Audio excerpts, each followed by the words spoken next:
evening, everyone.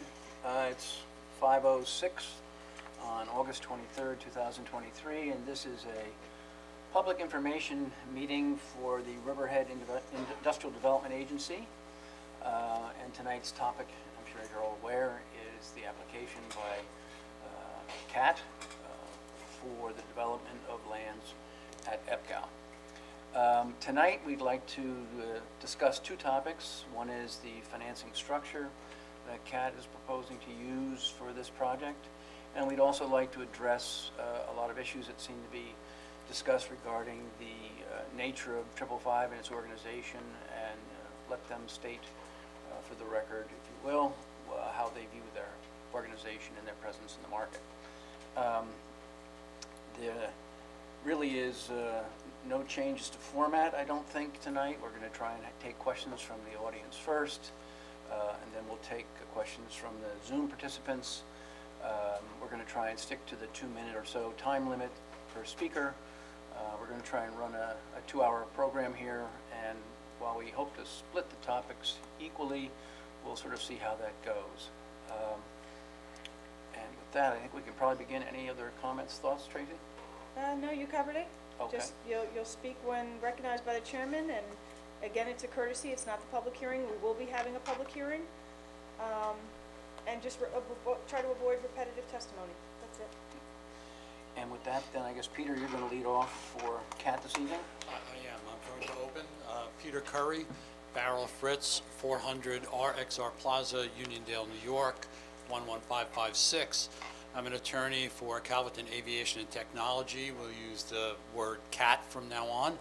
And the IDA board asked us here tonight to present the applicant's financial capability and financial plan to acquire the property at Calverton and develop the long-awaited development for the reuse and redevelopment of the EPCAL parcel. By way of context, CAT is one of several companies owned and operated predominantly by the Germazian family. This family has operated its holdings largely under the brand name 555 Group. Collectively, 555 Group is one of North America's largest diversified companies, consisting of over 50 entities across a variety of business sectors, from real estate, banking, retail, entertainment, recreation, and several other industries. The corporate success of the 555 Group has allowed it to create thousands of jobs over decades and to generate billions of dollars in economic impacts for the benefit of host communities and regions, both in the United States and Canada. I would like now to introduce Margaret Blakey. She's an executive vice president of 555.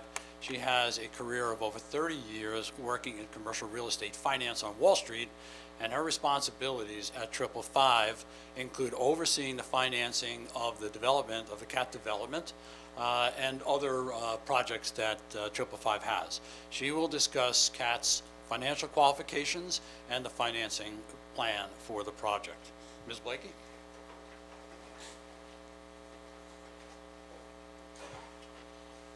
Thank you, Peter, and I would like to thank the IDA for inviting us to be here this evening and to present. As Peter has said, my agenda is to talk about our financial qualifications and our financing plan for the CAT project. To begin, as a privately owned company, our financial statements are not a matter of public record. However, we have shared financial information with the Riverhead IDA and its advisors to demonstrate the strength of CAT's qualifications. And we recognize that a public-private effort to return Calverton to its prior role as a strong economic engine for the town of Riverhead and the Long Island region requires commitment and transparency. As a company and as a family, we have been in the business of developing, owning, and operating real estate for over 50 years. Because 555 is a family company, our commitment to development of projects and the communities where they reside is often measured across decades. And the long-term and ongoing success of our projects and the communities that support them is of paramount importance. Among our assets in North America, our most well-known assets include West Edmonton Mall, Mall of America, and American Dream. These assets took vision to create, billions of dollars to develop, and skill to not only thrive and grow during times of economic prosperity, but resiliency to survive the economic cycles of the past 50 years. It is this vision, skill, and resiliency that brings us to where we are today, in an era when many real estate companies find growth problematic, especially in the sector of in-person retailing. Our projects are highly successful and market dominant. In fact, contrary to some of the negative reporting about headwinds facing mixed-use projects in North America, our projects are thriving. West Edmonton Mall, one of the most dominant shopping centers in Canada, with over 5 million square feet, is a super-regional center located in Western Canada, and it is a first-class retail, hospitality, and entertainment complex. The project is consistently profitable and is currently experiencing its most successful year in its 40-plus year history. Mall of America, located outside Minneapolis, this mixed-use center totals over 5.6 million square feet. It is the largest shopping and entertainment complex in North America, including Nickelodeon Universe, a 7-acre indoor theme park, and many other attractions. Mall of America was recently named the #1 retail experience in America by the industry's leading trade publication. The project is solidly profitable and has been a market-dominant property for over 30 years. American Dream, located in the heart of the Meadowlands Sports Entertainment Complex in New Jersey, the American Dream is approximately 3.3 million square feet. As a mixed-use project, it has already become a dominant national and international tourist destination.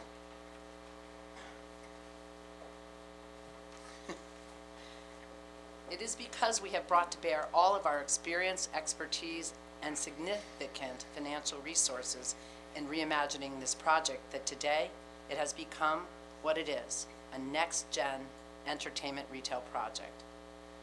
The project includes major entertainment venues, which we operate with partners, DreamWorks, indoor theme park, and Nickelodeon, an indoor themed water amusement park.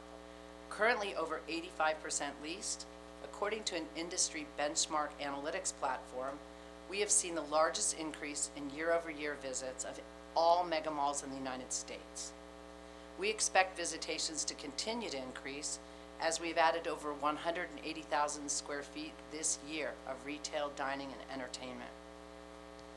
At a time when many regional malls are either suffering or closing altogether, we have redoubled our commitment to the success of the American Dream by investing significantly to ensure it continues to develop into a vibrant, dynamic, welcoming, and innovative international tourist destination.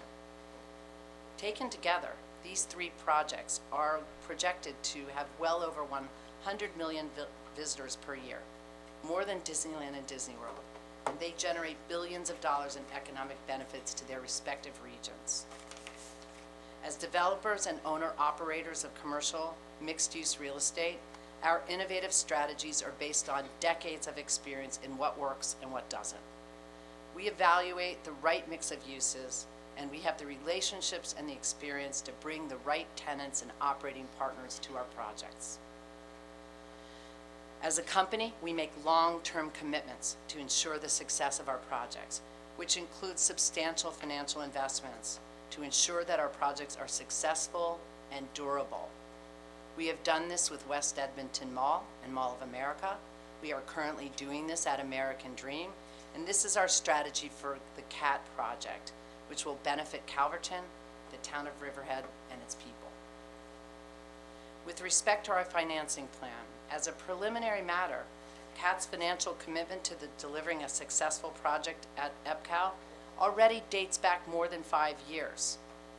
During that time, CAT has already self-funded more than $4 million in project-related costs, and we have continued to fund significant out-of-pocket costs each month to further our project development efforts. Our investment at CAT will be for the long term, and we remain committed to the project.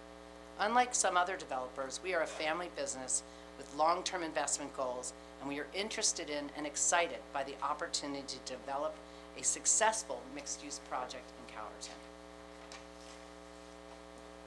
As has been described in our IDA application, Our financing plan for the purchase of the land and Phase 1 of the improvements includes a combination of developer equity and mortgage financing. With respect to the land acquisition, we intend to acquire the land with acquisition financing and a minimum of 25% developer equity. Our lender has been committed to this financing since 2021. With respect to the first phase of the development, our business plan outlined to the IDA in 2022 shows that our project budget to acquire and build the first 1 million square feet in Phase 1 is approximately $247 million. We intend to finance this with up to 70% construction financing and 30% developer equity. Given our decades of experience financing billions of dollars of construction projects, we are confident our financing plan is achievable. Thank you. Based on what we've heard from the public and just we think that people have a right to know, we believe that the agency, in evaluating the financial qualifications, wants to know about questions that it's heard with regard to possible litigation that CAT or its principals may be facing. We wish to emphasize that CAT itself is not a party to any litigation. In the United States today, developers do get sued all the time, and the meritless ones get dealt with over the course of time. 555 as an organization, it deals with its lawsuits. It tries to resolve them amicably. If it can't, then it appropriately defends itself. To be honest, there is no litigation that the company is aware of at this time that has any merit or financial risk attached to it. So none of the litigations that 555 faces, whether considered singularly or in the aggregate, pose any material risk to CAT's ability to meet its financial obligations and commitments on the EPCAL project. We want the agency to understand that. So in summation, over the course of time, we provided financial information to the agency. We've met with the agency. We've actually responded to questions that were raised, and we think at this time that we have shown the agency the appropriate information to indicate CAT's ability to acquire the property, to develop the property, to obtain construction financing when the time is right. And we look forward to having a public hearing and to working further with the agency so that we can start the site plan process that we would like to undertake with the town of Riverhead so that we can develop this project. We are raring to go. We're releasing our professionals and consultants to do the work that they need to do, and we'd like to get to the next phase of this development. And now I'd like to open up the floor for any questions that you may have. Peter, I have a few questions. You provided the IDA in the application with a ownership chart, Yes, and the ownership chart showed that Justin Gamazian was the 100% owner of Global Invesco Limited, which is the 100% owner of Funco International Limited, which is the 100% owner of 555 Real Estate One LLC, which owns 75% of CAT. correct. Can you tell me the relationship between 555 Real Estate One LLC and other 555 entities? It's part of a group of companies. So the 555 company is comprised of a lot of development organizations just like this, and that's how they typically own things. So it is part of the overall 555 family. But it is owned 100% by Justin, correct? Correct. Or 100%, excuse me, by Justin indirectly Ultimately, yes. through the other. So the 555 Real Estate, while 100% owned indirectly by Justin, does it have any financial relationship with 555 Worldwide or 555 Group or 555 Properties International, any of those? Well, it is an affiliate, and I think we indicated in our prior papers that a source of funding is going to come from a related entity. No, that's the first time I'm hearing that it's an affiliate of the other 555 entities. With the unfortunate death of Daniel Preston, who is your 25% partner? I know it's Illuminati. Do you know who owns Illuminati? The estate, The estate. That's all we have right now? yes, yeah.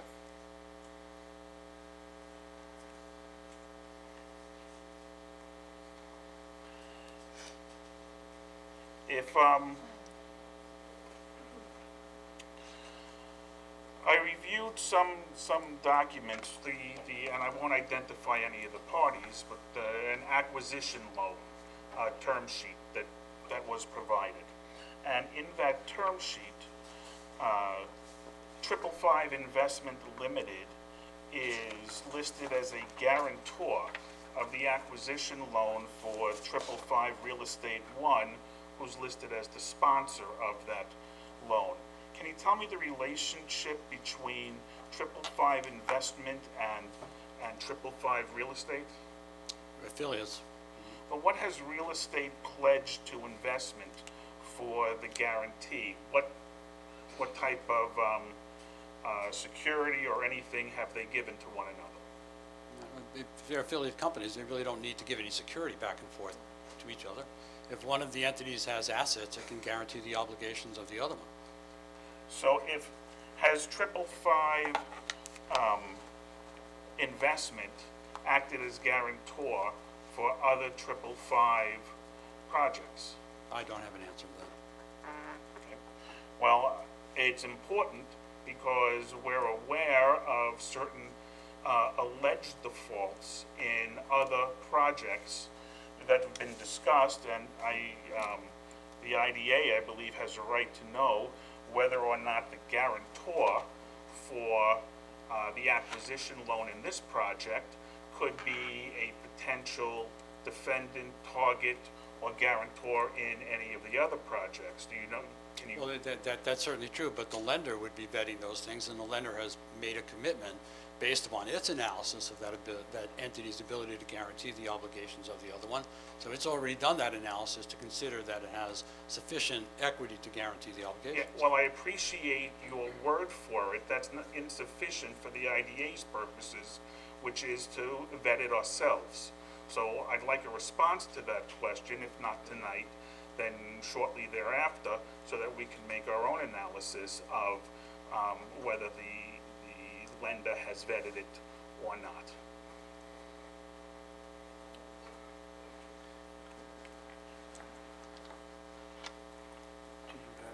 I have some, in looking over some of the documents, in 2018, the agreement of sale, it provided that the purchaser, or part of the purchaser, was owned by 555 Ventures Company, LLC, and Illuminati Aerospace. Can you tell me what happened, or how 555 Ventures Company, LLC became 555 Real Estate One, LLC? I can't tell you that at this time, no. I'd be happy to get that information to you. Do you know what entities 555 Ventures is made up of? No, I can provide all that information to you.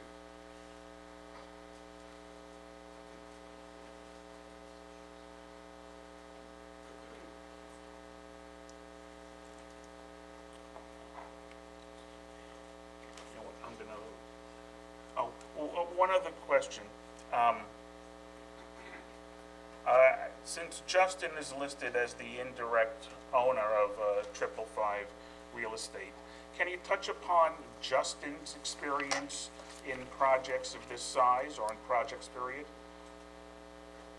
Justin is a family member of an organization that's been developing for over 50 years. Although young, he's experienced those developments. He's involved in New Jersey, he's involved in these various developments. And no company like this has just one person who has experience. The entire company has the experience. And I think that what you just heard with regard to the development of the 3 malls indicates that the organization itself has significant development experience over several decades, and as you heard, it was almost 10 million square feet of development just in the 3 malls alone, not considering the other lines of business that 555 is involved in. I understand that completely, except that just saying that he's part of the family does not give us a warm and fuzzy feeling. Can you tell us what aspects of the other 10 million square feet of projects Justin contributed to and how he made those contributions?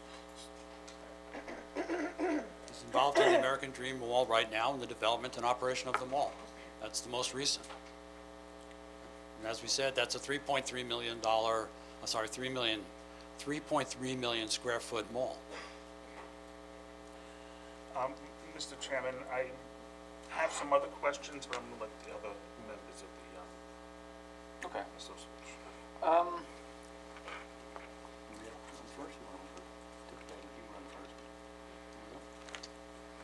If you want.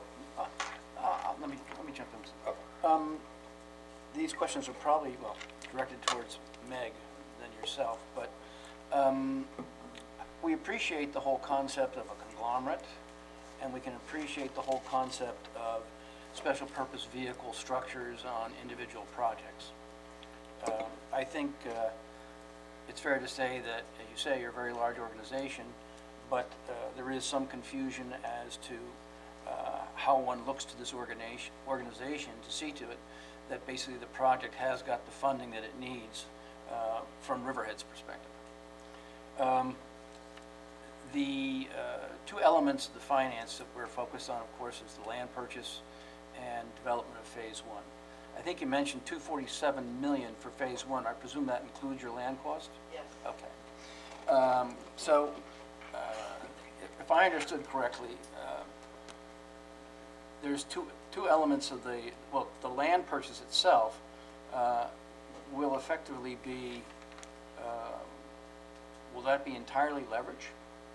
Or No. will there be an equity / debt split there, in effect? If I recall correctly, there is a proposed lending entity towards the land purchase. I just don't recall whether it was going to be able to fund the entire purchase amount or whether you still needed to make a contribution. Well, that commitment was for land acquisition and pre-development. That's correct. Right. So the equity piece will be 25% of the total acquisition and pre-development. Equity's already gone in. We mentioned the $4 million. There'll be a lot more money going in by the time this closes. So there will, the loan will not happen. So what you're- That equity will have gone in first, and like any of these loans, equity goes in first. Right.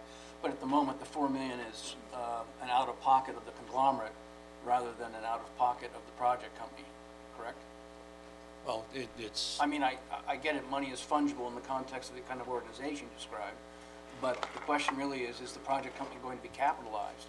Or is it really going to be effectively funded from outside other 555 sources, in effect? No, it's going to be capitalized. Okay, so it'll be capitalized with the 25% you 25%, suggested, all right. And then there's a loan for the difference. Correct. Yeah. And as you mentioned the fact that we should be able to look to lender's analysis to derive some comfort. The lender analysis for the land purchase is based, what, primarily on the value of the land, I presume? But they're asking for a guarantee, so it's also based upon the financial capability or the amount of equity that is available for This is the guarantee acquisition. you're referring to, right? Yeah, that's right. If it were just based on the land, they wouldn't need a guarantee.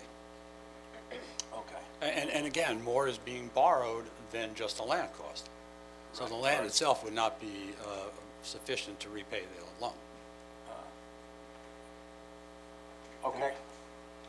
And that capitalization is coming from, as I understand it, notwithstanding 4 million or the exact dollars that have been injected so far, through a pledge of securities by another affiliate? Well, that would be in the future, right? I mean, right now, it's just being funded. So the equity is not, that's not necessary at this stage of the game. Meg, can you go? Sorry, Meg, yeah. Sorry, I couldn't hear you. Just to make this simple, and as as has been explained in our application, when we close on the land acquisition, we will have a minimum of 25% developer equity. Our lending commitment is for 75%. So whatever we've already injected through the money that we have spent and are continuing to spend every month will count towards our required 25% developer equity. Right. When we close on the acquisition of the land, the budget will include the land purchase price plus, and the additional items in the budget will include pre-development costs, and so the budget is greater than the land cost and will be funded 75-25. Does that help you with land acquisition? I mean, I don't recall the percentage Yeah. of debt offhand, But that is but the I know number. the contribution of equity, I understand. The Right. contribution of equity, as I recall, was largely identified as a promise to pledge or. No, I want to make a point. We won't be buying that land and closing with with the acquisition loan unless that equity is funded at the closing table. So that will be in. And then think you're moving on. Yeah, there's So a, we are. when we talked about the pledge, that was with regard to the 247 million. Right. That was with regard to the equity required to acquire and construct. So Right. at this stage of the game, the amount of equity necessary to acquire the 25% of the acquisition and pre-development costs, that money is available. right. Which rightly gets me to the second point, which is phase one, where effectively there's already 40 in, leaving 207 million to fund. And at this point in time, I think in terms of our discussions and what you've submitted, the concept is still not to focus on a contribution from, shall we call it a conglomerate perspective. I don't know if you have consolidated picture except for internal management purposes. But I think you were referring to an ability to fund, I think we were discussing what the right amount was in our earlier conversations. But with 207 roughly to fund in phase one on a 70-30 split leaves you with a need to have about 60 million, 65 million, is that about right? Correct. In terms of equity contribution? Yes. Right. And in our discussions, to remain independent of the conglomerate and any sort of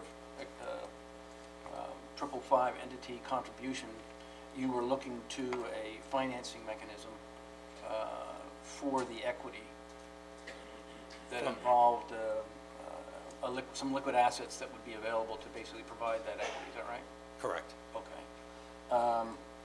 And I would have thought that the questions that you had, Doug, were directed towards those liquid assets, were they not? They were, I was, Okay.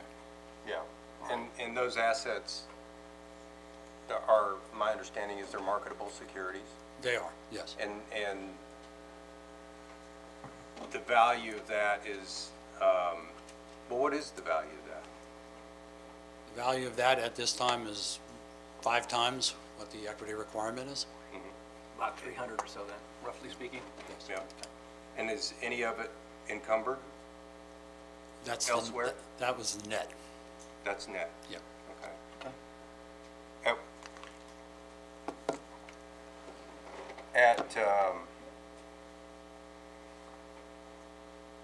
At what rate would that net market be credited, would you say? Like by any other similar facility? Any other pledged securities? What would be, say, the percentage of the market value that would be available for this? Whatever was necessary. I mean. I think what he's if trying, you- sorry, Peter, I think what he's trying to say is that of the 300 net, which you say is available, meaning that perhaps the marketable securities Market value. have a greater value and anything above the 300 is dedicated to other matters, and so be it. Then the question simply is that of the 300, how much of that asset would have to be put aside to cover the liability, the obligation of 60, being marketable securities? 60. Okay. And, we have to think about how this construction is going to go. As we've mentioned previously, this is not, well, we would love it if it were, but after the time it takes to get the site plan approval, we have 5 years to construct, and we think it's going to take all that period of time. So there'll be buildings going up, there'll be need for an equity and debt with regard to a particular building. That building could go up and be leased, and then it's no longer part of a construction loan. The next building then comes on and is part of a construction loan. So we're assuming that these buildings will be absorbed over the 5-year period. It'd be great if they all came at once. That's what we all would look for in our life, but, you know, we're assuming that it's not going to be set aside.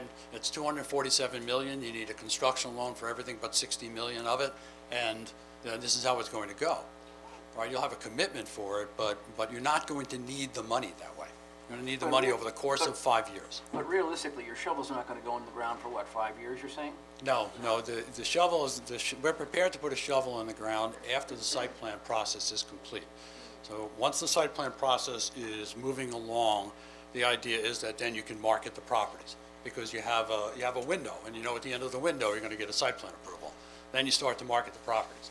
So as soon as the first user comes aboard for one of the buildings, hopefully the way we set them out, which is 2 logistics buildings and then 3 other buildings, and as tenants came for those buildings, we would start those buildings. So the 5 years is an end point to have started construction. We're hoping to start construction as soon as the site plan process is completed, with as many buildings as we have tenants for, or we could also decide to do some of them speculative and some of them tenanted. So what you're saying also is that effectively Phase 2 could begin even though Phase 1 isn't fully built but committed for, in effect, conceptually. We could start on next phases immediately. Again, tenant interest will dictate moving on to the next phases. I think at one point we did discuss some rail facility on the other end of the property. So there are, again, as soon as people show interest, the buildings will be built.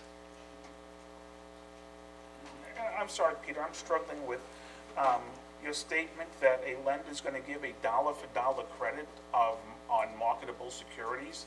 They're not going to discount those marketable securities in any way. They're not a letter of credit. No, that was not the question that was asked. So the agreement was that those funds would be available.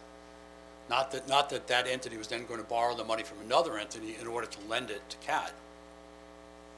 So that wasn't the discussion.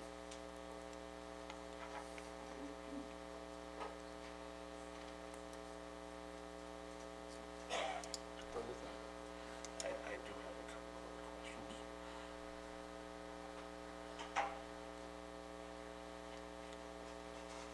One of the things that we've discussed is, and I just want to clarify, that should the IDA find that CAT is financially capable, how soon after a resolution is in place would CAT be prepared to close with be prepared and close with the town? As soon as the site plan process was finished. Now, the site plan process could take 18 months. Well, what the IDA is doing right now is determining whether CAT is financially qualified. It is not, we do not have before the agency at this time, and the agency has not made any decision with regard to economic assistance, which is a whole separate process. That process, in order for the agency to determine whether to provide economic assistance, requires secret findings, requires that the town board proceed with what it has to do. So in terms of closing, it can't close on a project that neither you nor it have given final authority to. So the next process, after being found financially qualified, is to move on to develop the property.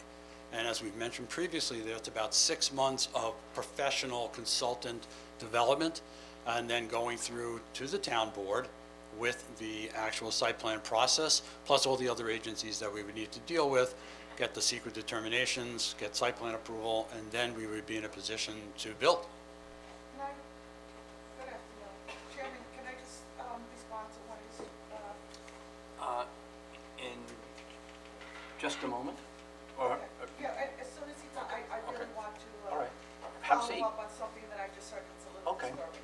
Have a seat, and as soon as we have been through our questions on this with Peter. I can I will certainly defer to the supervisor. Oh, all right. And I have another question or two that I have afterwards. Okay, well, we'll take a little bit out of order, if that's all right. Sure. Supervisor, go to the podium. Sure.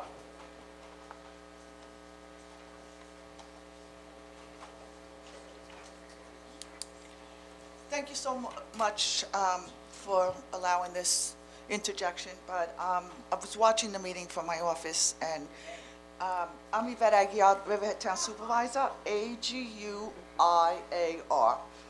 A lot of people do know me.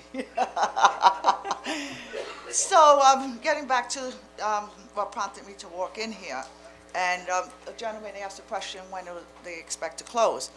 And it's very disturbing for me to know and to hear that they're waiting to get site plan approval. That is totally not acceptable. That is not the deal. This is the amendment that was created on March, I think it was signed on March 22nd, 2023, I have a copy in my office, indicated that as soon as the IDA determines if they're qualified and eligible or not, a determination will be made, and there'll be a resolution to that effect. This property is being tied up. We are not going to wait any longer. I am asking the IDA, I know that you're under financial review, but you have forensic individuals. That's their expertise. It shouldn't take 3 weeks, a month, another hearing for the experts to tell us if those documents are valid and the money is there. And again, we will not. This town, and I'm sure my fellow town board members would agree with me, we are not going to wait to site plan approval. That was not the indication. This is not what we agreed to last year. We agreed to move this to the IDA to afford a second opportunity for qualified and eligible, and the IDA's position on qualified and eligible is actually more stringent in respect than ours is, and we wanted that process to take place. I'm begging the IDA to help make this decision as soon as possible and not consider the site plan application. It's not acceptable, and we're not changing the game anymore. People do not want a cargo. People don't want this here. We need to have a public hearing. It's unusual to have these public sessions. To me, it's just going back and forth. Let's see who can say what. Let's see what plan. I heard a lot of pretty words in the last hour. Let's stop it here. Let's move this forward. The town wants it. The IDA is qualified. I have a lot of faith. I know you're all about what you do for this town, and I want to thank you, and I'm begging you, move this forward. Let's make a determination, and there will not be a consideration of a site plan. Thank you, and I'm sorry, and thank you for affording me this opportunity.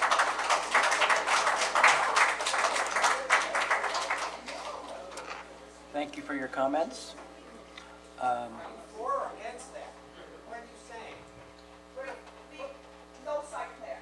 No. It'll take 2 years, 3 years. So are you for them doing this? Okay, get order of meeting, No, wait, Get order. Use one. stop Hey, it. Please, Next cargo, please, no please, site plan, make the determination. please, please. Okay, everyone, there's no Can't do this. shouting from the audience, please. We'll get to everyone's questions, and we'll continue the process. We gotta clarify this. Oh, you mean this? There you go.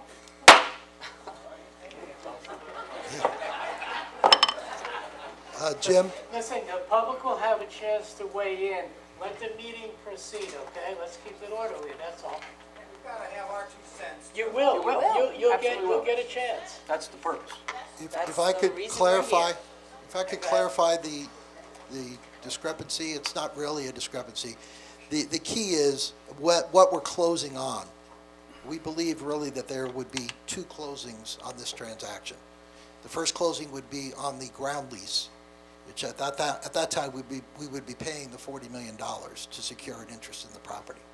As far as closing on the project, which would require an additional IDA action, we don't believe that we could close on a project until we go to the town board for site plan approval to complete the appropriate secret determinations on the project. At that point, we would close on the IDA project. That's what the point would be, that we would be seeking economic incentives, inducements on the project. Until we have an approval on the site plan from the town board, We don't believe that there's a project that's suitable to be awarded certain types of economic incentives. But we're prepared to close on the lease of the property at the time that you determine us to be financially capable. All right. And that is in your business plan as well. And that brings us back to any further questions from the board? I just have one, Peter, if you could. Please explain the concept of an LLC as it relates to corporate liabilities and the consequences of one LLC's activities on another with the same members from a legal perspective. Sure. I mean, LLCs are formed to limit liability from a variety of causes, and forming them to have an LLC owned by another LLC allows a certain amount of flexibility in the membership of the upper level LLC if it owns the lower LLC. So that's really the reason why I see it in a lot of contexts. I've actually seen it with 3 or 4 levels of LLCs over LLCs, depending upon the financial structure and whether they're joint ventures or other things. In this one, it's somewhat similar, where it's just one LLC going up levels. But it's very common in the development area.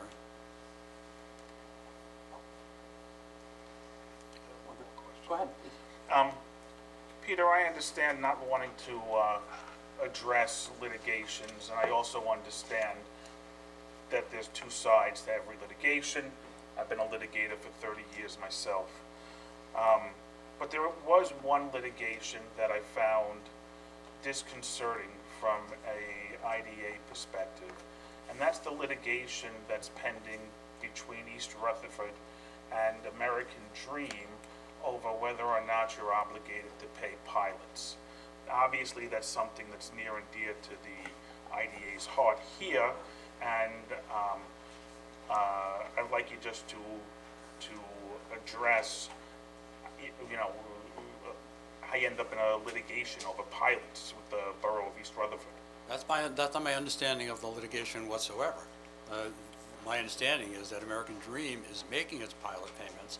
However, the pilot payments may be insufficient at this time to meet some of the underlying obligations. So there are 2 bonds out there, and if they're the type of tax increment financing bonds that I've been involved in, basically what it does is it just extends the structure of repayment. That's not a default. If there are insufficient funds to make those payments, then the payments are essentially postponed at the same interest rate until they can be made. Peter, I appreciate that, but you would certainly agree that it's unusual for the borough, the issuing body, to end up in a litigation with this. That's something that we do, unless I guess we would absolutely be pushed. It's not something we want to be involved in. So I appreciate the way you want to frame the dispute, but if it was simply a question of that, I doubt very much that there would be a litigation. But I understand if you don't want to address it anymore, and we'll just... Well, my understanding is that American Dream has made all the payments called for under its agreements. Those payments may be insufficient as a consequence of the pandemic slowing down receipts and things not being able to open. But that does not mean it hasn't met its obligations. Thank you. Mr. Chairman, I don't have any other questions. Do you have any other questions there? Lori, do you have any further questions on this particular? No, thank you. All right, let me just check my various lists of questions. Make sure we're sort of covered off what we've discussed.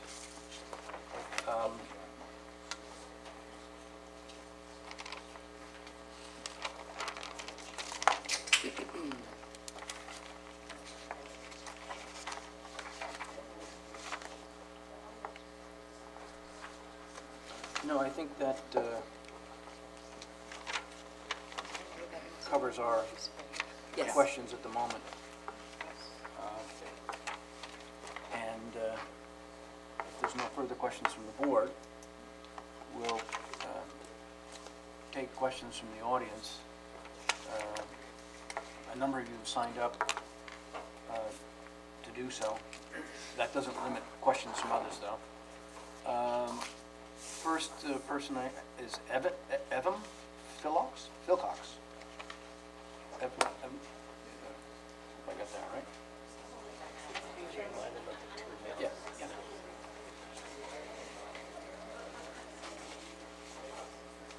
If you just state your name and address, and also just be reminded that we're trying to keep things 2 minutes apiece. Thank you. Sure, thank you. My name's... Sure, my name's Evan, E-V-A-N, Philcox, P-H-I-L-C-O-X, and I live in Wading River. So I'm here on behalf of the RCFA. However, I'm also, obviously, as already stated, I'm a tax-paying resident of the town of Riverhead, and I have 2 school-age daughters. The decisions of this board, obviously, directly, with regard to the pilot programs, are going to directly affect the quality of life, quality of education of my children and all the children in our district. The representative, speaking on behalf of the existing projects, Meg, she used a few words when she was speaking earlier today. She spoke of the prosperity of the projects, the resilience of the projects, the next-gen opportunities that the projects bring to the areas. Those are words that hopefully we can talk about with our children instead of structures. I'm all for progress, and I think the best way to progress when we have children's artwork here is to invest in our children. They're talking the pilot payments that I guess there's some litigation going on that I'm not aware of or privy to. The shortcoming in pilot payments, even if they were made in full, is still not enough to cover the tax revenue that's shorted to the school district on a yearly basis. Just this past school year, just the last year, the district's property tax revenue was reduced by $4,047,261. The pilot payments made to the school district were $1,300,904. That's a $2.7 million loss in revenue to the school in one calendar year. We're hurting our children. I'm aware of the time. And finally, I'll say the resident in me, so there's also a discrepancy regarding the closing that I mentioned while I was listening to the hearing. There are going to be 2 closings, one for the land and one for the agreements. Of course they want the land for $40 million. It's thousands of acres of property. $40 million is free. They're buying it for a song. It's a song. Of course they want the land. They're not going to develop anything. Okay. They want the land. Thank you. That's a song. It's a Thanks very giveaway. Invest in our children.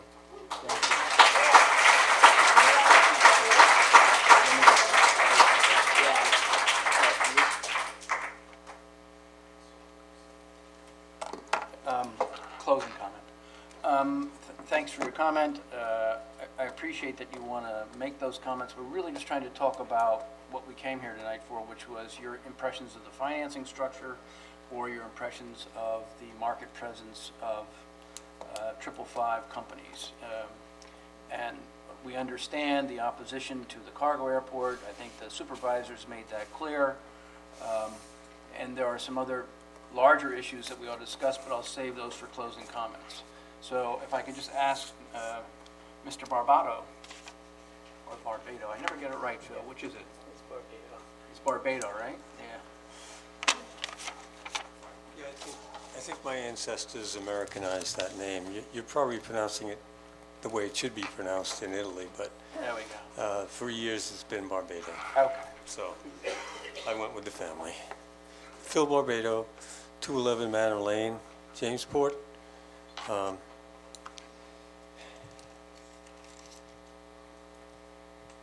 We've heard a lot of things about the financial capabilities of this organization and how they can build American Dream and malls and entertainment centers and so on.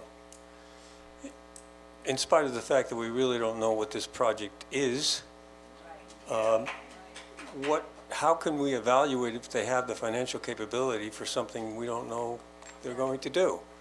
Are they going to build an entertainment center, a mall? That seems to be what they're bragging about as far as competence and financial capabilities. And we haven't heard anything about what was just mentioned kind of off the cuff, the logistics center, otherwise known as cargo airport. I think that we're talking, there's no match here of what's the project and how can we afford it and what's our capabilities for it. And I think it's even more evident tonight than it has been in previous presentations. And I hope you agree with that. I just want to also thank you very much for having these kinds of meetings and allowing the public to ask questions and make comments. That is a very, very nice thing for you to do, and I think it's going to help in the long run to make an intelligent decision on this application. Thank you very much.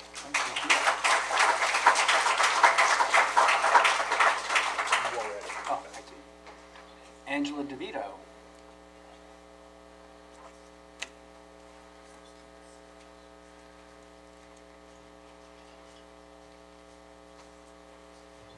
All these tall people. Angela DeVito, South Jamesport. Good evening, and thank you for facilitating this public information session. The second one of the about the joint CAT CDA application that's before you. With regard to Chairman Farley's request that we limit our comments to the financial information that's been provided, there's just two things that I can say to that, because I have to admit a lot of that is out of my toolbox to understand what has been presented. It would take me some time to go over it and have a full understanding. But the first thing is that if you have to restructure your finances, you do that when you have financial problems.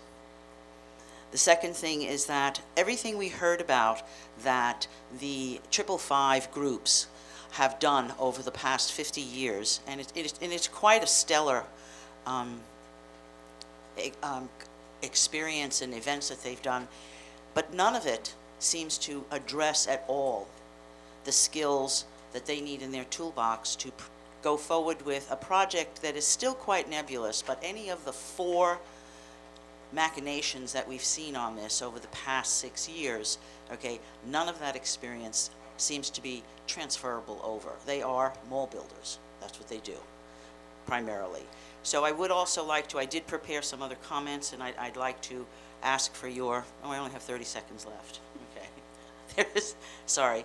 You can submit them to us, no problem. I will do that also, Jim, but it's also, I would like to bring up the incident with the Dowling College purchase, when the Brookhaven IDA found that the 555 company was not in compliance with their agreement, that they had made an agreement outside of the purview of what they can do for renting to Amazon parking spaces, and the Brookhaven IDA clawed that back. This is no project, no development, and side agreements that could jeopardize our IDA with liability issues. So why would you want to put yourself in this position? And I would just ask that you step away, IDA, from this. Thank you.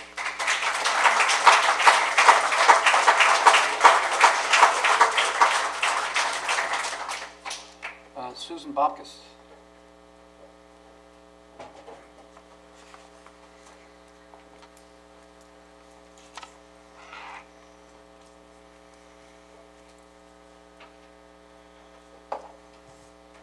My name is Susan Bapkus, and I live in Wading River. I'm going to get emotional. Last time I was here, I had to come before the board to get a closing on my house. I went to contract in August and couldn't close till April, so I thank the previous board for allowing me to live in Wading River and this area, which is very, very beautiful. I'm concerned with process. So we're here about financial questions, but it feels like we're putting the cart before the horse. I'm a fairly educated, fairly informed citizen, as I imagine we all are, where it's being suggested that land be purchased without a site plan. There was mention of a business plan at least a year ago. I don't know what's in that business plan. So I feel like we're being asked to grant permission to purchase land when we don't know what it's for.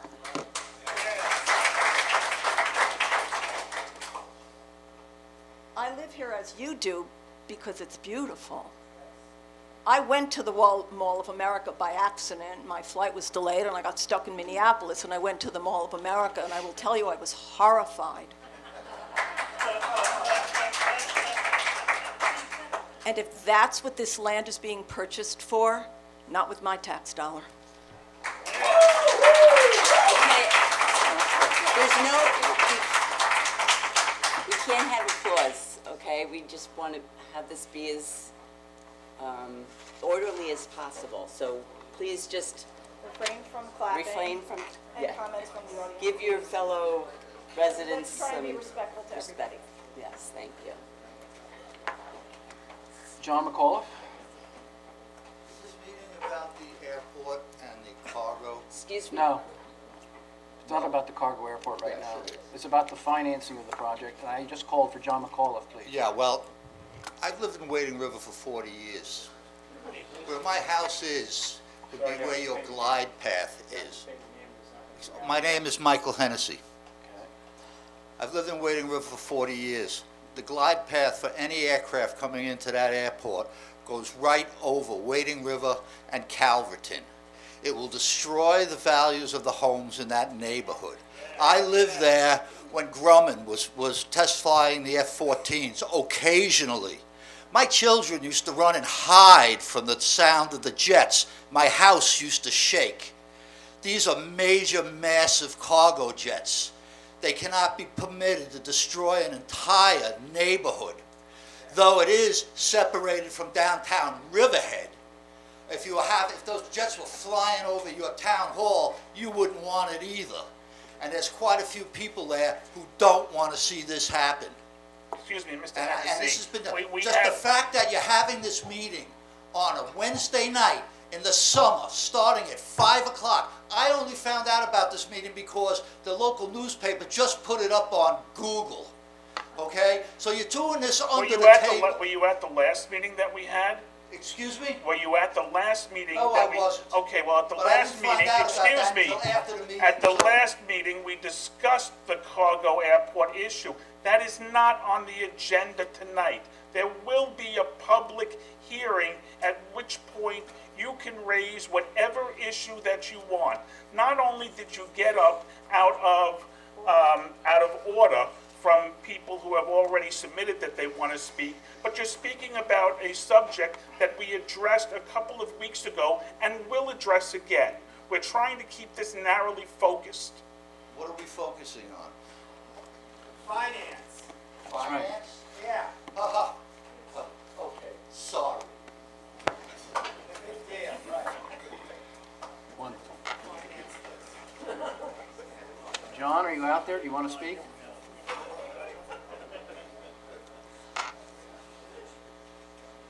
Thanks. John McAuliffe, McAulliff, in Roanoke Landing in Riverhead. I'm going to go back to what Blakely talked about, gave us a very nice picture of the structures, of the history of this family business. Somehow, she did not mention several things. One, in Canada, there's allegations of the Jamazian family involved in money laundering. Money from Asia coming into Canada. I think IDA should look at that. Second, there was they have businesses in Las Vegas. There was sworn testimony during a trial, an unrelated trial, that they were involved in paying bribes to a council member in Las Vegas. I think you need to look at that. There's a story about their enterprise that they are undertaking in Miami, in which a candidate who favored their project, who did not favor giving subsidies from the Miami budget, became a political target of their campaign contributions and was eliminated from the town council. I think you need to look at that.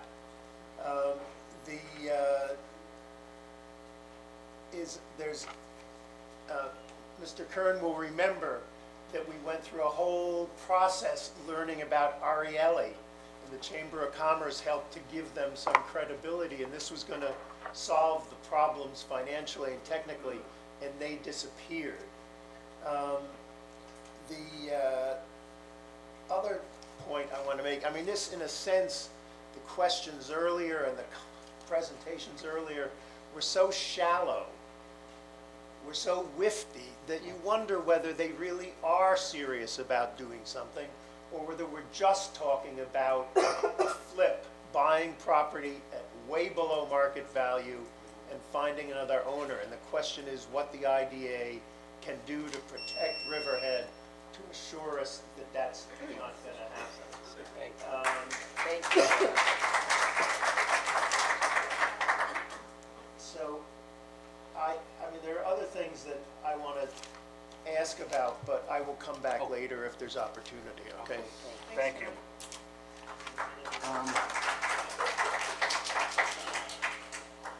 Tony Pawson? Pass? Okay. She passes.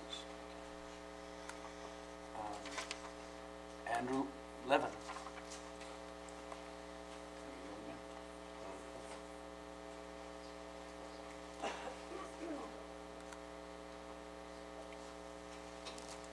Good evening, members of the IDA board. My name is Andrew Levin, 45 Tyler Drive in Riverhead. Let me begin by saying I do appreciate the questions that have been asked tonight. I thought they were probing and spot on, so thank you for doing that.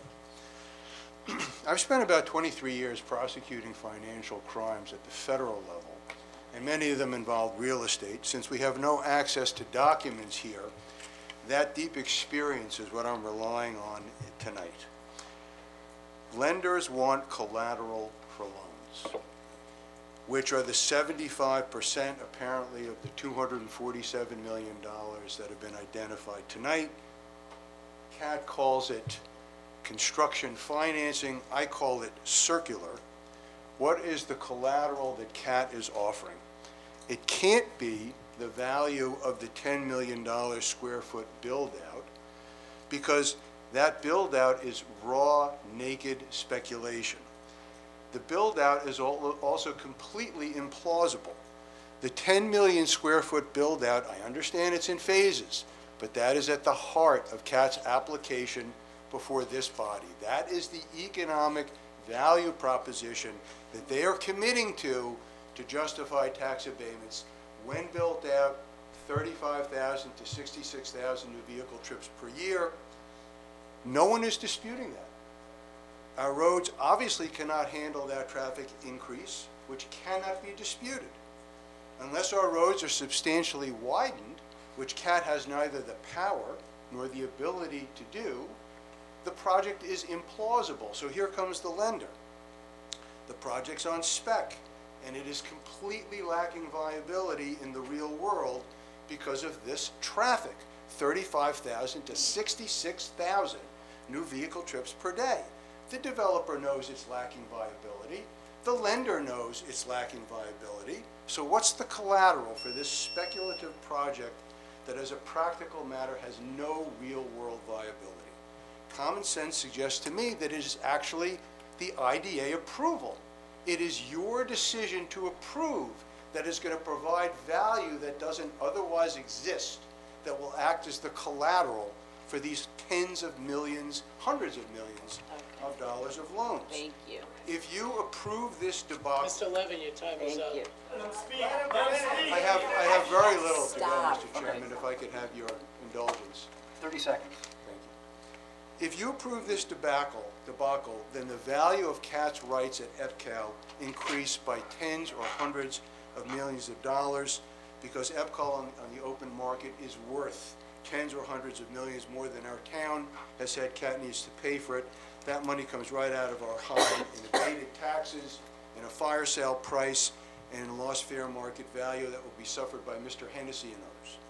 I'm no expert on IDAs. This is what I see. Okay. This is a massive public subsidy. It is not a public-private partnership. You are creating the value that they're going to use as collateral that otherwise would not exist. Thank you.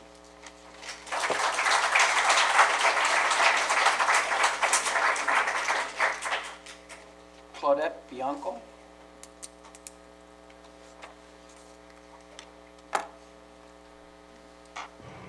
Claudette Bianco, Baiting Hollow. Again, thank you for holding this public hearing. As far as I could tell, the questions you had were probing, and the answers were lacking. They gave great speech about the tourist attractions they've built and how wonderful the malls are and all of the features that they now have. But they didn't really give you comprehensive, informative information. Mr. Cuddy, I think your name is? Oh, Curry, I'm sorry, I apologize. Didn't have a lot of answers for your questions. The information is sparse, and you have a lot more than we do. I don't think giving a company or companies, it's like the shell game. Lots and lots of layers, and where is the bowl? They have so much money. Why do they need the IDA and the taxpayers of Riverhead to subsidize their project? I pay enough for my house. I don't ask you for any money. I don't think they need to be subsidized if they have that much money and can sponsor the project themselves, and they need to answer your questions and ours. Thank you.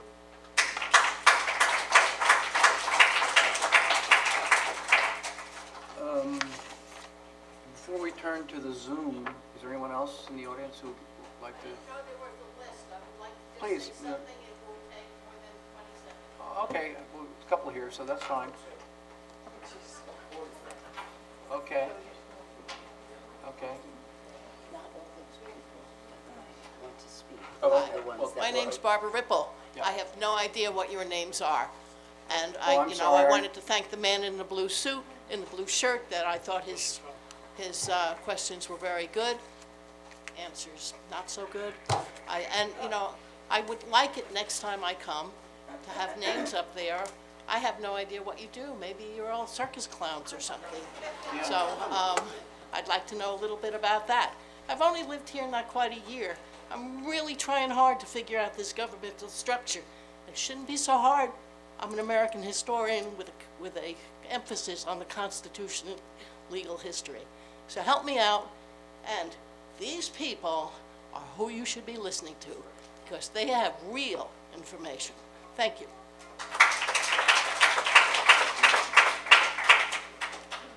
Hi, good evening. Laura Jen Smith.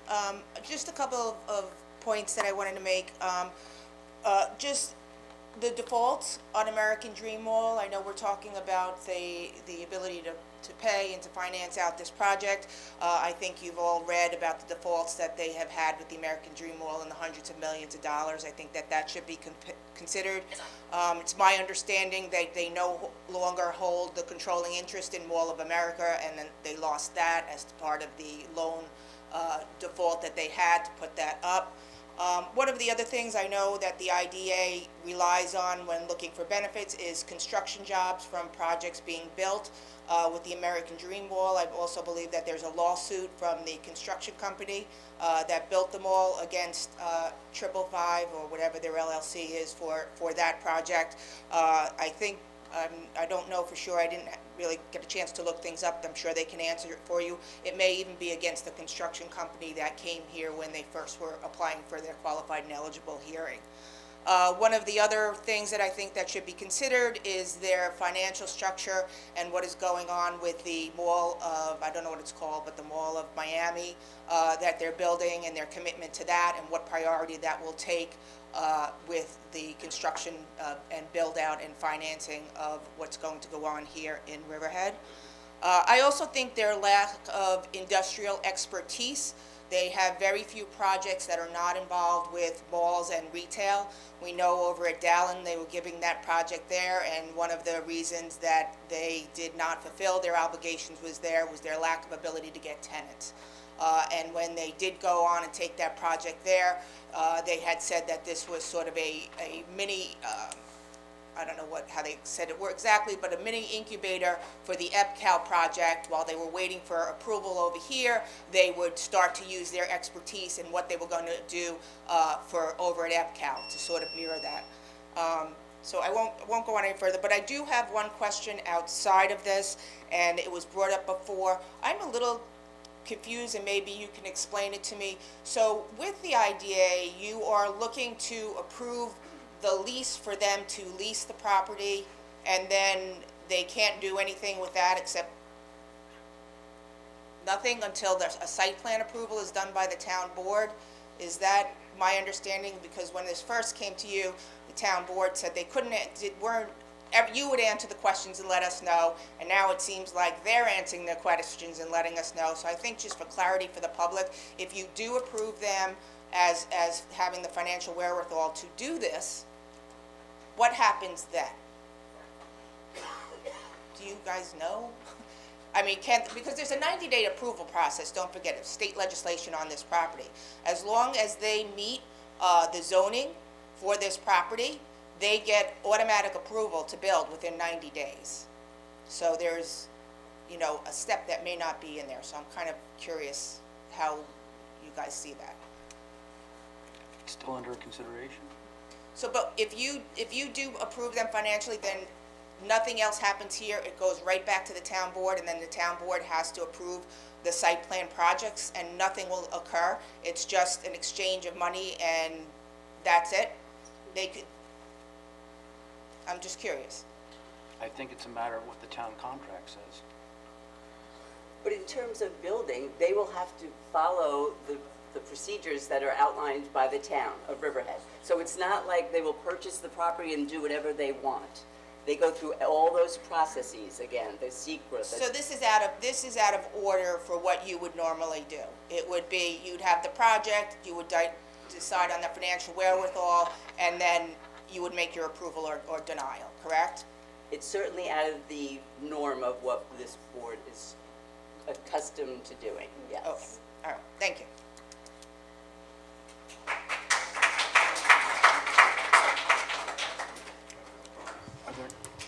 Oh, sorry. Yes, my name is John Miranda. I live in Calverton. And Miranda, M-E-R-E-N-D-A. I've lived in Calverton for 3 years now. It's beautiful. And I know I'm not supposed to talk about environment, but that's the 800-pound gorilla in this room. It's the environment. We live out on Fragile Island. You seem to think that this is Ohio in the middle of farm country. We are on an island with limited space. You put this monstrosity here, you're going to destroy the quality of life forever for our children, for our grandchildren. Don't you see that? The people here are angry because you're talking finance. It's not that we are concerned with. We are concerned with the quality of life that we moved out here for. Well, I'm ready to move if this airport comes in. I will not live near an airport. I know what it's like. That gentleman before hit it right on the head. You have to be honest with yourselves. You know these corporate predators, and that's what they are seeking to build this project where it should not be. This is an island. This is not a big, massive landmass in upstate New York or Ohio or Kansas. This is separated by the ocean and the sound. We have fragile groundwater to protect, our air quality, our traffic pollution, our noise pollution. It's the environment. It's not their economic work that they are trying to make sellable to us. It's the economy. That's why these people are here. They don't want to hear this gobbledygook. They want you to do your job, which is to represent us. And we don't want this. We do not want this at all. And you know it. All of you know it. This is not a place for overdevelopment. Let's use that land intelligently. Mom and pop Operations, yes. Greenbelt. Recreation, We understand. please, We understand. Please. Thank you very much. make the right decision. Thank We you. understand. Thank you very much.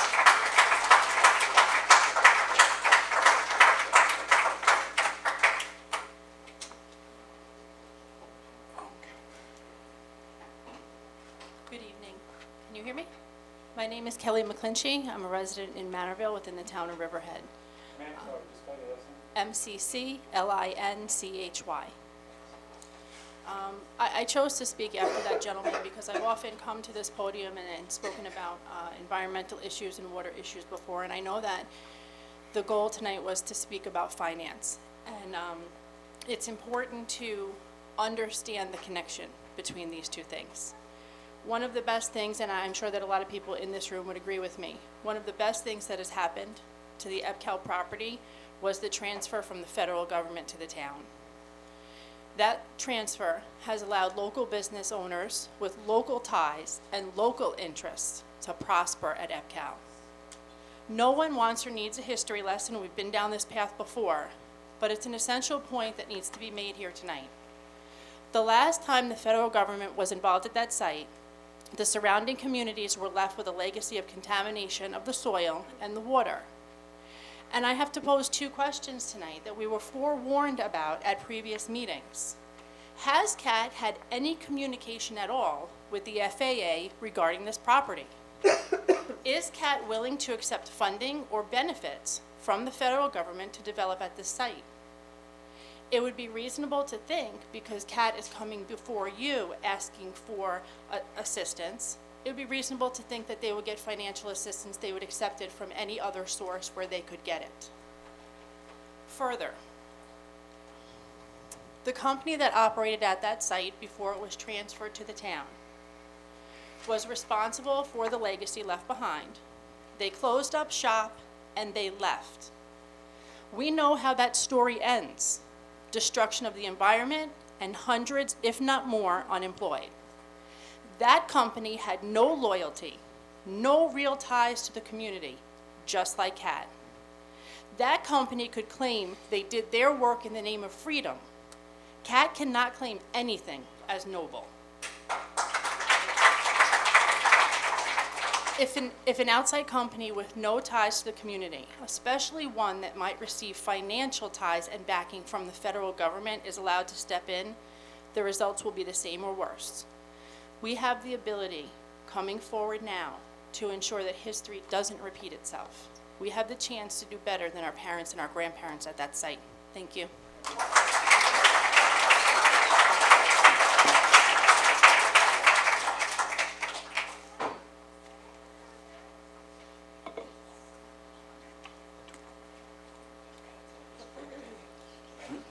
Eric Lynn, 71 Emmett Lane, Wind River.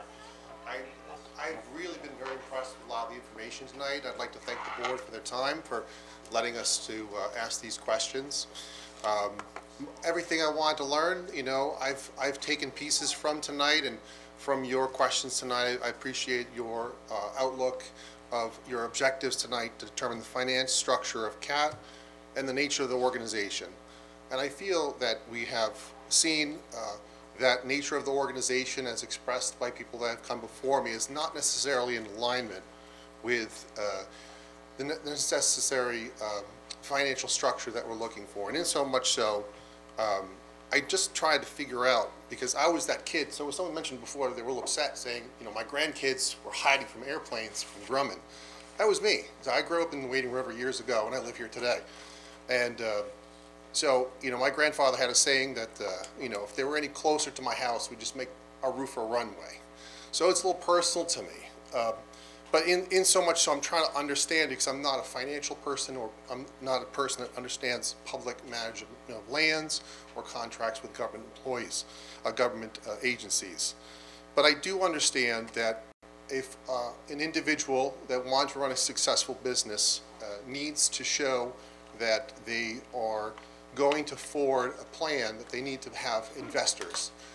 I've seen that tonight, that the investors are certainly there, and that this argument is essentially for the IDA to say, we will go forward. And I heard that it may take up to 18 months to review, and then there was a retort from the supervisor that no site plan is necessary. I would just caution to take time to review this, as it's very personal to people who live in the community for numerous reasons, but also as if one were looking for financing, that this financing would benefit if the town were to, as I think Mr. Levin's point would be, the IDA would equal an approval of that financing. So I very much greatly appreciate the task that you're looking to complete, and thank you for your time.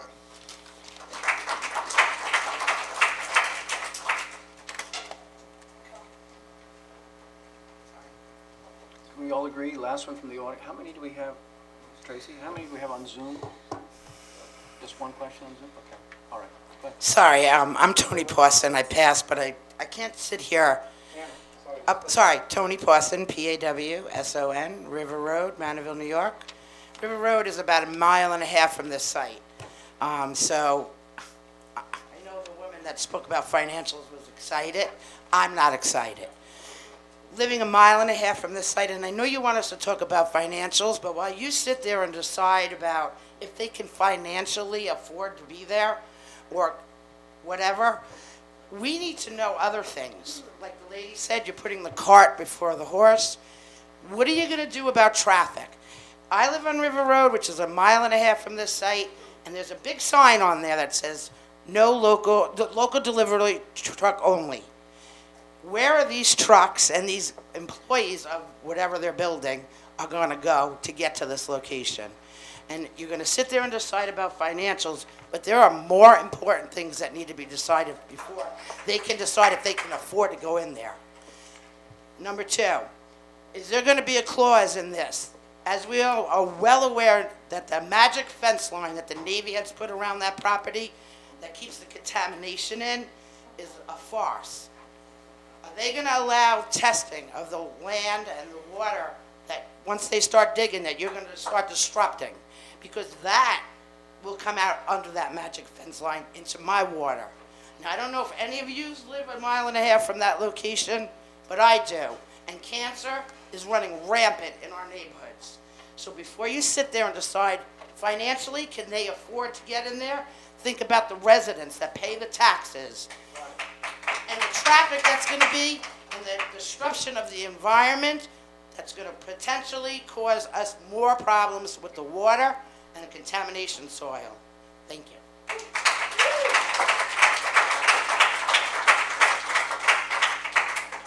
All right, if there are no more questions here, we'll take the question from Zoom. Virtual? Oh, you know what? Carrie. Because I can't pronounce your last name. I had a tough time last week. Verniak, Bating Hollow. I'll be quick. It's a little repetitive after everyone else. Looking online, you can see that 2 of their other existing mall projects have financial trouble in the last 3 to 5 years. You've heard, please take that into consideration. And I do have a question. A lot of their projects, it says they ask for significant public funding. So where is that going to come from? Is that going to happen here? Is that from the town, the county, the federal government, the state?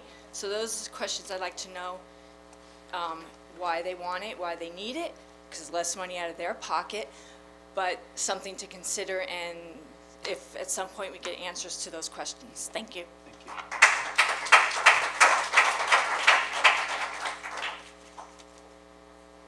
Please.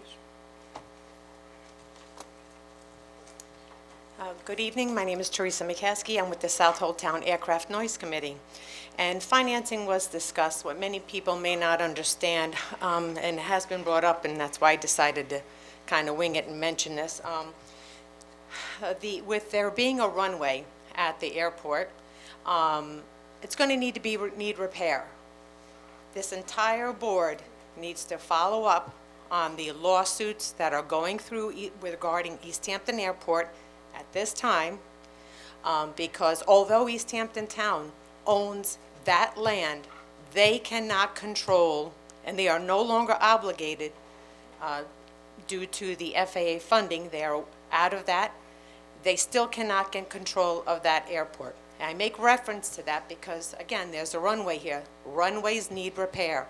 CAT is going to be fully aware, and maybe the public isn't, that should the runways need repair, they go to the FAA, they sign the check, and now they will be obligated to deal with the FAA. The FAA lives by their own rules, by their own regulations, and if anyone thinks that they can regulate any type of aircraft that will be at that airport, not even cargo, airport, I'm telling you now that it will not happen. The minute an aircraft lifts up off the ground by an inch or so, it is considered FAA airspace. I want the IDA to completely understand this. You cannot regulate, you cannot limit a seaplane, you cannot put up curfews if the FAA is involved in any way, shape, or form. And you will not find that out until all the documents are signed and the property is literally handed over to them. And they can go ahead the very next day, get the FAA to fix the runways, and this town is going to be suffering. Not only this town, Riverhead Township, where I grew up in, but all the surrounding townships. Southampton, Southold, Shelter Island, we're all going to be suffering. So please keep that in mind. Whatever decisions you make is going to affect other townships, not just Riverhead. And these people are here out of great concern, and I have great concern as well. Thank you very much.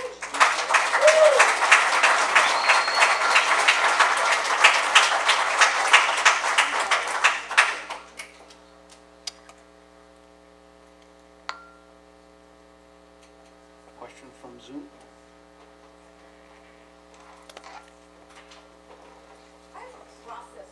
Kathy, you're on. Oh, thank you very much. Kathy McGraw from Northville, and I thank you very much for this opportunity. As I understand it, you're trying to decide whether to approve an inducement resolution for this project. And I'd like to point out that if you do approve a resolution, you will, under the agreement between the town and CAT, you will become the owner of the land. You will then lease the land back to CAT so it can build the project. We were not sure what it is, but that's the arrangement. Now, I've read the business plan that CAT has provided, and it says there was talk of 2 closings from Mr. Kent. It says that CAT will close on the leasehold purchase transaction within 60 days of your resolution. At that closing, the town will get its $40 million. But you then will own the land. And I'd like you to think about when you envision you will actually transfer title of that land to CAT. The agreement between the town and CAT that dumped this giant headache in your laps was devised only because the town, after 2 years of trying, could not get the subdivision of EPCAL approved. And they needed that to sell the land to CAT. Well, under the agreement with the town, CAT has taken on the responsibility for getting the subdivision approved. And until CAT gets that approval, guess what? You, the IDA, are going to own that land. Now, if the town couldn't get that approval after 2 years of trying, what makes you think CAT can do it? Are you going to forever hold title to this land? Is that how IDAs are supposed to operate? And very quickly, my second point, your resolution accepting this joint application says you are committed to consider, you are not committed to consider an inducement resolution until CAT has provided you with evidence that all necessary site plan approvals, zoning approvals, and permits have been approved. And I don't think you have any of those things yet. And I would like to ask finally just a direct question, whether CAT has actually provided you with any certified financial statements. Can you tell the public whether your consultants or whoever is assisting you or you have actually received any certified financial statements? Thank you very much for your time. I greatly appreciate it.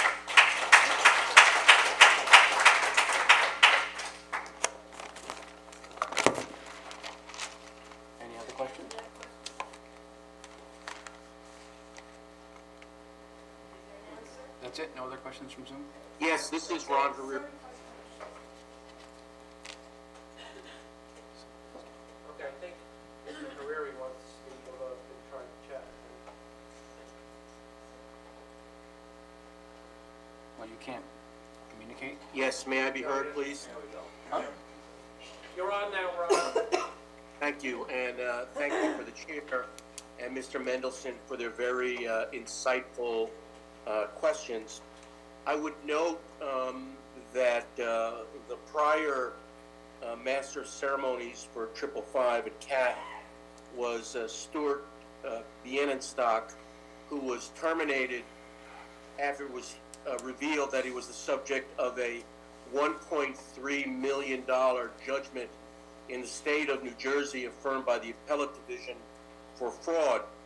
And I would dare say that they have produced a worthy successor, because if you believe anything that their spokesman has now said about the rosy financials of 555, I have a bridge in Brooklyn to sell you. So the facts are that 555's affiliates have defaulted on hundreds of millions of dollars in indebtedness. And in fact, though we heard this rosy picture of the success of Mall of America and West Edmonton Mall, their creditors have seized half, or 49%, of Mall of America, as well as West Edmonton Mall.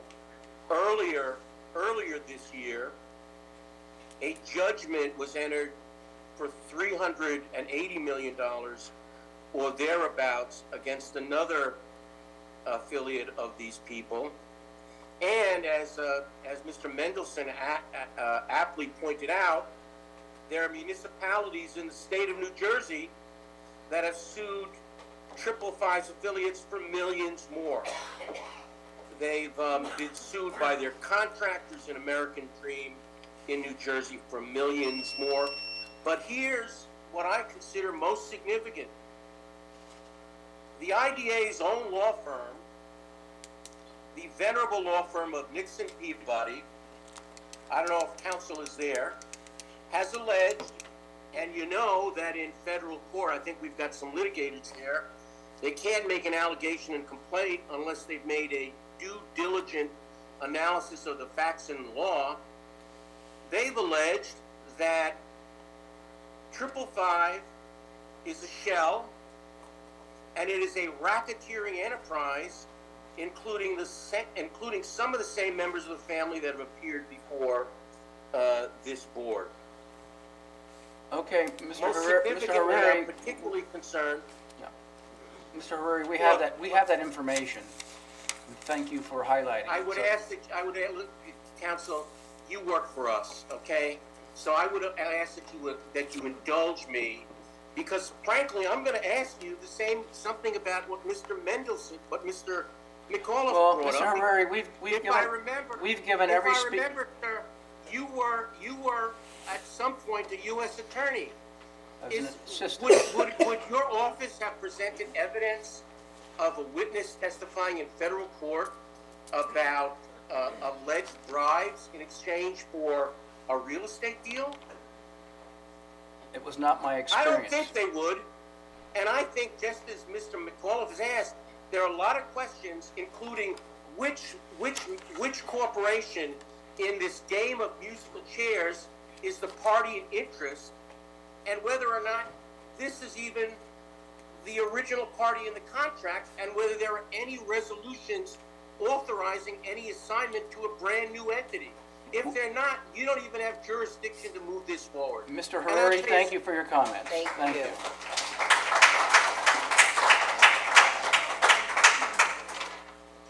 Okay, was anything else? That is all. Okay. Very quick. Yeah. My name is Barbara Blass, and I live in Jamesport, and I certainly want to thank you very much for hosting this second public. Mike. Oh, Mike? Did we turn me off already? No. Okay. Is that better? Barbara Blass from Jamesport. I certainly want to thank you very, very much for hosting a second meeting. I very much appreciate your time and energy in putting this together to further the public's understanding of the process. What you do is completely out of my wheelhouse. It's not even in my pay grade. I very much respect your intellect and your approach to this subject this evening. My comments are a little bit different. The finding statement that what the town adopted included as mitigation a requirement that monitoring and maintenance activities associated with the comprehensive habitat protection plan would be funded by the full faith and credit of the town of Riverhead. And in the event there's a transfer of ownership of those approximately 1,000 acres, a security bond is required to guarantee performance of those activities in perpetuity. So I just suggest that somewhere in some financial arrangement, someone has an obligation that has to be factored into the cost of developing this property. We know that the IDAs should consider the environmental impacts of the entire action before approving, funding, or undertaking any specific element of the action. In that light, I ask if the IDA is evaluating CAT's ability to construct the entire 10 million square feet of development, including buildings, roads, drainage areas, and not just whether they are able to construct what the subject of the application, phase one, on a portion of their leasehold interest. There are no identified tenants, that's been said before. You have no evidence that the project you're being asked to financially support is feasible, buildable, or approvable as presented. Which brings me to my final question, although it was asked already, I won't ask it again. There are outstanding development issues which brought the subdivision to a hard stop. Those issues remain unresolved, and they exist whether the development is occurring on subdivided or on leased land. You're reasonable and responsible individuals, and you're trying to do what's right in the best interest of the town, its residents, and the environment. This is a legacy decision. If you have even the slightest doubt about any aspect of this project, or that you are not completely certain the information presented supports an outcome that we can all live with, and go with your gut, because as they would say back in my day, there are no backseas. Thank you very much.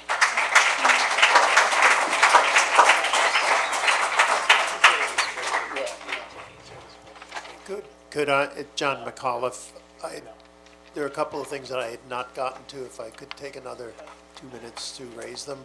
John, if you do, then we have to open it up to everybody to have a second chance, so it's not fair to everybody else. We have a 2-hour limit. Well, someone a little beyond the 2 minutes. That's I understand that, okay. but All right, well, let me just ask a procedural request that it would be very helpful if you could give us a schedule of the hearings that you plan to have and notify the public about them at least a week before they're scheduled. So that's just procedure. Okay. They get published. Yeah, well.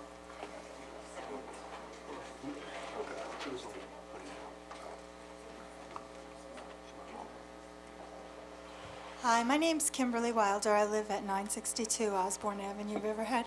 And I saw some of the arguments, and they're very good arguments, but I just wanted to go back to one that kind of made everyone silent, and that is that someone was saying, are there certified financials? So when it's a meeting like this and it's facts and figures and math, that seems to me to be a simple answer, either yes or no. So I don't know if you could answer here, or if you're supposed to follow up in writing if you didn't answer here, but it sounds like people wanted to know if there are any certified financials passed to the IDA or certified financials passed to the town, or if that's going to happen. It sounds like a question that everybody here wanted to do, and it sounds like the simplest, most obvious question about a math problem. Thanks.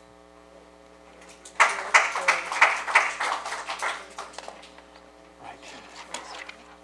I think then that's everyone's questions. I don't know. I guess we're pretty much done for the evening. Very quick. Very quick. Eric Benson, Baiting Hollow. Last name Benson.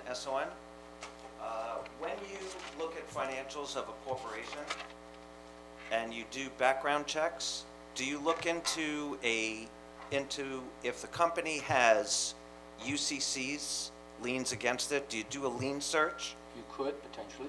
Is that something that you do? It depends on the project. This project? We haven't concluded our process, so whether we You're find that doing, necessary we're or not. doing financial, so obvious the credibility and the credit worthiness of a corporation, it's a simple question. Do you do a lien search against them? Well, To see if there are pending default liens? Not only for CAT, for 555, for 555A, 555Q, DreamWorks B, all of their sub-companies. I know I made a little joke of it, but the shell game is so hard to follow, especially financially. My question is, are you going to perform a UCC lien search against every one of their affiliate and sub-companies that are related because they all seem to be, hello? I'm listening to you. Because they all seem to be tied together as far as giving money to one of their companies, to one of the other companies, so that they can put their 25% into this? Is that something that you will be doing? I think the board has effectively been looking to assuring ourselves that the financial support necessary for proceeding with the project without any undue negative impact to Riverhead can be achieved. Okay, so basically, are you going to be looking at lien searches? I don't think at this point. You're not answering the question. Because I don't think I need to, because right now. Sure you do. We are the residents here, and you're looking to protect us, and we appreciate that. That's correct, and that's part of what this And you are hearing- elected, and I'm we not want to be elected. protected. I'm not Oh, elected. sorry. I was never good in I'm government. not paid, nothing, okay? So we will do a proper financial review. We will determine how that review will be carried out to our satisfaction, which we think meets the duty that we have to the town in our role as members of this board. Okay. We do have a forensic accountant. Okay. we do. Thank you so much. That was such an easy answer. No, I don't know actually, why it no, took so long. because, I'm sorry, but I think the board has its methodologies and its approaches. They're very solid, they're very good, and we just need time to work our way through that. And we don't think at this point in time, there will be hearings, and at those hearings, as a matter of the formal record, we will establish exactly what steps we have taken underpinning our final decision. That's all you had to say? Well, you didn't let me get a word in edgewise. No, I did. You just didn't want to answer. Yes, you have to go to the mic, please. I'm sorry? Thanks, Dad. I'll be doing my own searches. I have a process question that I'm just, Susan Babkes, I spoke earlier, B-A-B-K-E-S in Wading River. It's a process question. As I understand it, after this meeting, the board has to decide to allow the purchase or the lease of the property. Is that correct? I'm sorry, we have to allow the purchase? You're deciding whether or not to grant this company the right to purchase the land, either purchase or lease the land. Is that correct? I'm not sure what your decision first. And maybe I'm not the only one. What is the decision you have to make, sir? I would say, and my colleagues on the board can correct me if I get it wrong, but I would say that basically the IDA, Industrial Development Agency of Riverhead, has received an application from CAT and the CDA to review the project and to determine whether or not financial inducements should be offered to the project. The consequence of a decision will have an impact on the contract the town has with CAT. That's the way it's working. Okay, so you actually just said something different than was said earlier. I'm not sure that that's the case, but. Well, I'm what listening. I just heard is that you're going to review the project to determine if there are the financials XYZ.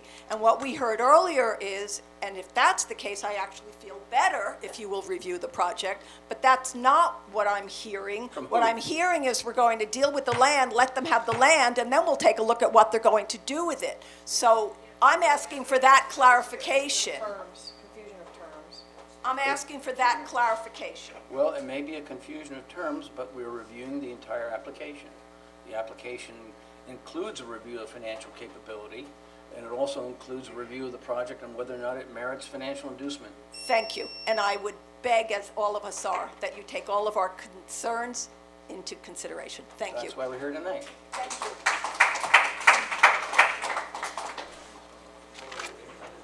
I will be very brief.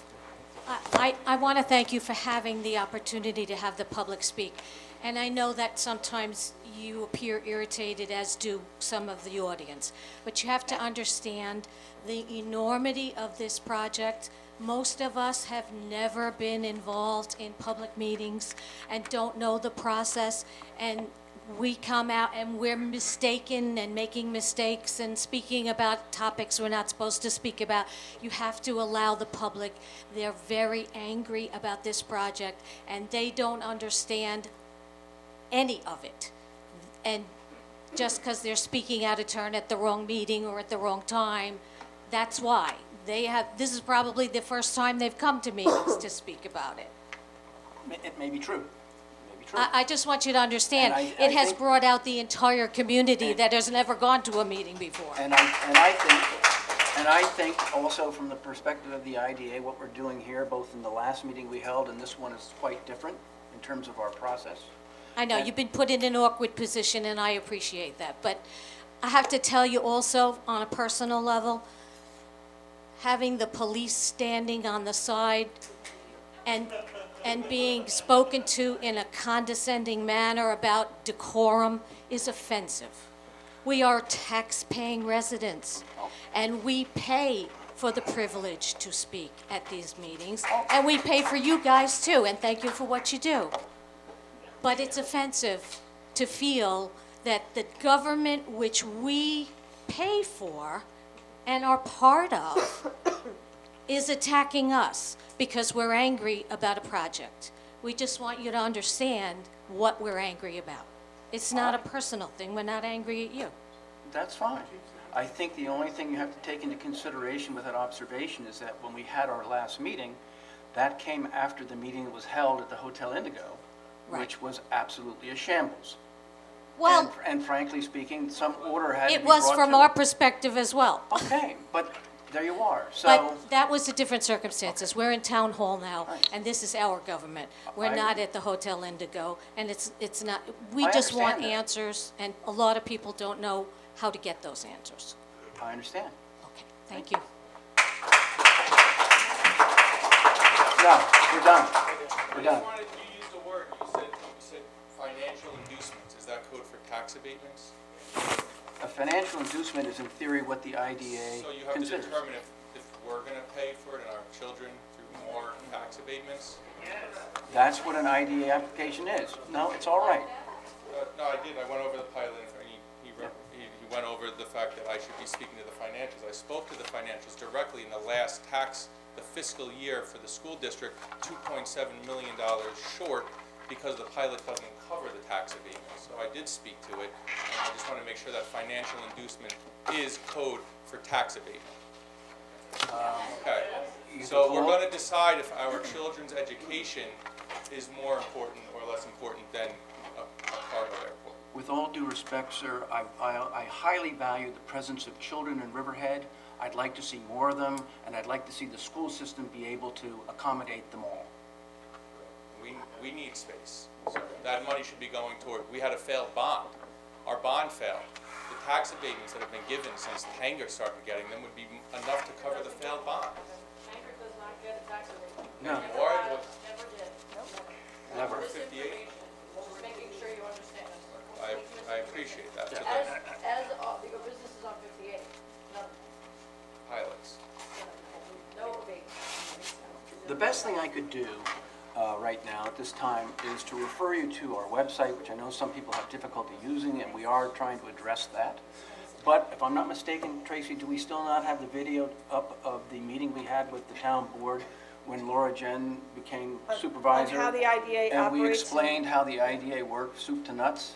That video is 20 there. minutes. It's not out of date, I don't think. I mean, maybe we can use a little updating or Yeah. some fresh faces, but otherwise, that video is a pretty good explanation of how we work.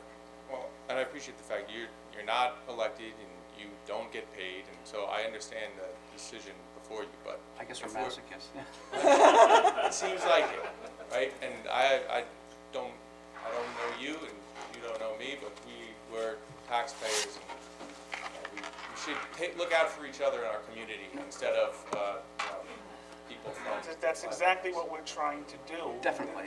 Realize that this property that we're talking about is not on the tax rolls now. Right, And it was a that, gift. and that a sale of that property would put the property on the tax rolls, inducement or not, and that it's not a project by which school children would be added to the school system.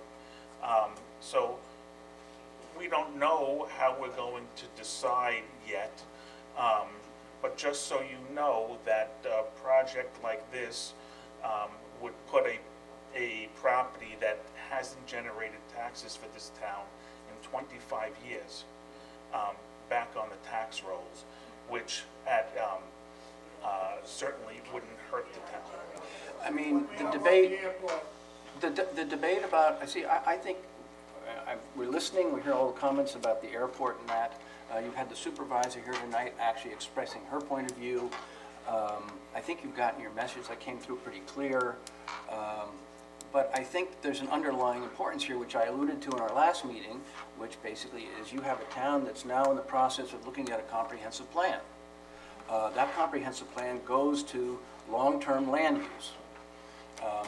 The second point is that the town has to also look at what I would call a business plan. I don't think they do a very good job of that, but they have to have a business plan. That projects out how much it's going to cost to run the town over however many years you wish to project it.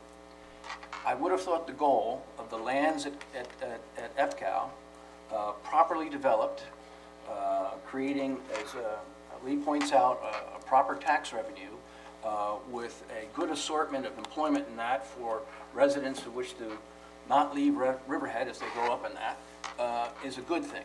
And that asset, that land, if properly developed, will be a great contributor to the overall town budget, and it will ultimately alleviate the pressure on residential real estate taxes. And these things have to be considered. So what we're doing is, we're not here to contract with CAT. That's the town that did the contract. We're not here to evaluate how the land should be used. That's the town's evaluation, and it's not ours. And there was some confusion as to what emphasis or what influence we would have on that. And you could argue that if we were to disallow the application, you could rest assured that your cargo airport that you feel threatened by isn't going to happen. But actually, the issues you've been addressing about a cargo airport need to be addressed by the town, because the next applicant is going to have to say something about the runways too. Unless, of course, you're wishing to remove this property from the tax rolls entirely by making it a big park. But then when you do, you should take a hard look at your business plan and your tax rolls going forward and realize that you're no longer going to have a contribution from that property towards the overall cost of the running the town, including your schools, I might add.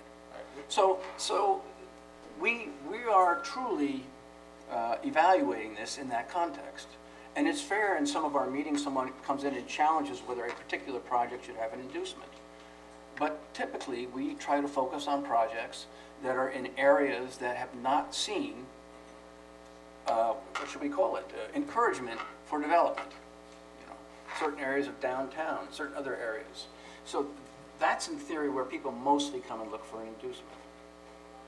This happens to be a unique application, but there is an argument that you could say this land does need to be induced or not to develop properly. Now, in simple terms, actually, we should probably go to the videotape. But in fact, when we do get to a pilot agreement, we can influence how the property is used. In other words, we trade what our potential tax abatement, if you will, offered is for certain behaviors by the people who will develop the lands. And in answer to an earlier question, if I'm not mistaken, when the pilot is completed, correct me if I'm wrong, Tracy, when the pilot is completed, that's when title would actually transfer to the party benefiting from the pilot. But these comments are far afield of what tonight's topic is, but we're seriously looking at this and trying to assess how and where the town should induce development to happen. And Riverhead, as you know, I've been around here for 43 years, but Riverhead, as you know, has had some tough times, and there's been a lack of inducement and a lack of development for many, many years, for a whole variety of reasons. And we could get into a big discussion about the whys and wherefores of that. But in essence, that's what we're doing with every application, is deciding whether or not it makes sense to get something done in a part of town that needs something getting done. I'm all for progress. I'm all for getting tax revenue out of more land, I think. Well, if you had the wherewithal to purchase a piece of property of thousands of acres for $40 million, you're gonna have instant equity in it. I don't have the money, sorry. Of course you have the wherewithal for that. That's. And just on that point, and then I know Tracy wants me to wrap this up, sorry Tracy, but on that point, please don't take issue with us with the terms that the town has negotiated with the party. We have to evaluate the project with what we've been dealt. So we have no ability to really affect that contract outside of what you might be thinking, which is if we are to disapprove the application, then in theory the contract falls by the wayside, but that's probably an overstatement by my point of view, because I'm not the attorneys involved in that contract and how people would view it. So that's where you're at least in my view. This last few minutes have been very informative for you to lay it out fairly on all sides from everything to see. But I think it would have been, in hindsight, to lead for all of the, people who are new, because I've never been to one of these before, as the last woman said. I think, thank you. You should have led with all of that information and shown the whole thing. That was very informative and very fair and balanced. So, thank you. Thank you for coming. Good night.